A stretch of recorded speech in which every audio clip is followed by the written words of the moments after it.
past 1500 BC. And what was the 1500 BC? 1500 BC was the time when Aryans came from Iran to India. Indo-Aryan age began. हिंद ईरानी age थी 2500 BC.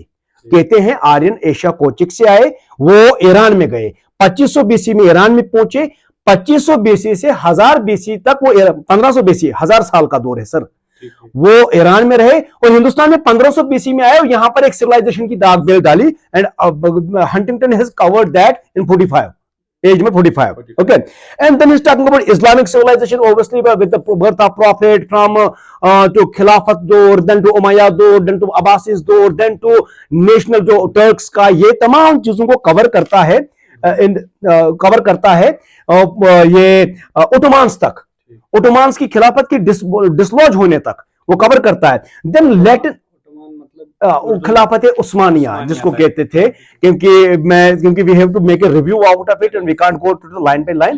खिलाफत उस्मानिया from birth of prophet to the dislodging of खिलाफत उस्मानिया, and it was in the historical sense.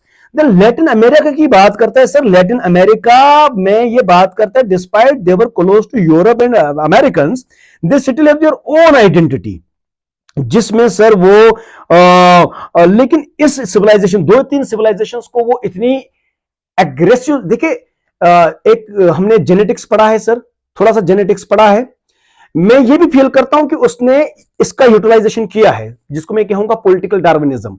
Gene का जो उसका जो उसने जेनेटिक थ्योरी दी थी मेंडल ने कहा था रिग्रेसिव जीन, सप्रेसिव जीन, और एक जीन होगा जो इंडिपेंडेंट असार्टमेंट शो करेगा. There will be some genes. So I am feeling Huntington is using that, there will be some civilizations which are confused, some are submerged, and some are aggressive and some are regressive. So North America और even खासकर Africa को ये कहता है कि these are the civilizations, African को तो confused किया गया है ये. तो I have a feeling and that is my understanding, because book review हम कर रहे हैं, कि वो जो जेनेटिक डिस्कोर्स था कि यार कुछ जीन्स एग्रेसिव होंगे, कुछ इंडिपेंडेंट असार्टमेंट शो करेंगे, and that was also utilised. Even social Darwinism, survival of the fittest वाला डॉक्ट्रिन भी यूटिलाइज किया गया है, और जिसमें नॉर्थ अमेरिका पे बात की गई है. लेकिन ये एक बात कही गई है कि जो वेस्टर्न क्रिश्चियनडम है, एक डॉक्ट्रीन है, जिस तरह एक सो कॉल्ड डॉक्ट्रीन है हर एक बंदे का इस्लामिक सिविलाइजेशन में, इस्लामिक वर्ल्ड या ग्रेटर इजराइल या समथिंग लाइक दैट, इस तरह एक वेस्टर्न क्रिश्चियनडम आइडियोलॉजी रही थी चर्च की. इसमें वो अपने आप को कहां से बाहर निकालेंगे, नहीं निकाल पाए. तो that's why it is not that much assorted civilisation. Then African civilisation लिखता है पेज 47 पे, लेकिन खुद हंटिंगटन लिखता है, अगर आपका कैमरामैन फोकस करेगा, ये पॉसिबली क्यों लिख रहा है, अफ्रीकन पॉसिबली.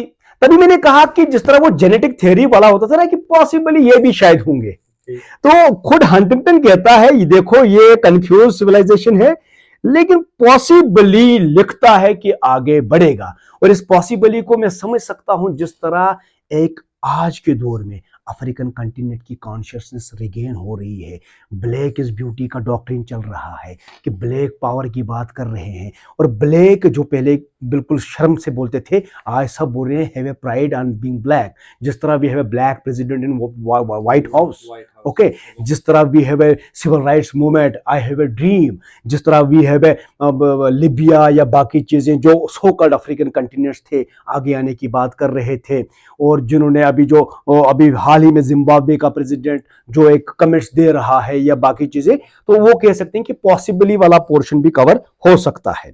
और इसी में सर आगे ये कर रहा है बातें फिर ये वेस्टर्न सिविलाइजेशन की, इस्लामिक सिविलाइजेशन की, सिनिक सिविलाइजेशन की, और ऑर्थोडॉक्स क्रिश्चियनिटी जो हम कल के लेक्चर में कवर कर चुके हैं. ठीक है सर. अब यहां पर ये थोड़ा सा बात कर रहा है ईस्ट और वेस्ट की, थोड़ी सी हटके. देखिए ईस्ट क्या है, वेस्ट क्या है, क्या है ईस्ट मशरिक है, मशरिक, वेस्ट क्या है, मगरिब. हमारे अंडरस्टैंडिंग के हिसाब से ज्योग्राफिया है, लेकिन ये कहता है और हकीकत भी है ज्योग्राफिया पूरी नहीं है. It is geo ideological, geo cultural and geo political representation of the world. मैं सिंपल मिसाल लेता हूं, बोलते हैं sunrise in the east sets in the west, लेकिन कभी कभी तो इधर भी करता है, कभी तो उधर भी करता है. सो ईस्ट और वेस्ट को हंटिंगटन कहता है it is not a geographical but A civilisational division of the world. and the other name of East is Orient, and the other name of West is Occident. And the whole, agar we look at Huntington's this understanding from Orientalism, a very important book written by Edward Said, very important book, Orientalism. Orientalism, and other neo post-colonial authors, they have completely said that Orient was intentionally kept negative. Whatever is good in the world, as per these theories, belongs to Occident. Whatever is negative, barbarian, slavish, even Rudyard Kipling said that it's white man's burden to civilize the uncivilized man. Even Winston Churchill said that if we would have left India, India would have ruled by the goons. Even मोन्टागू चर्म्सफोर्ड 1917 का जो ये declaration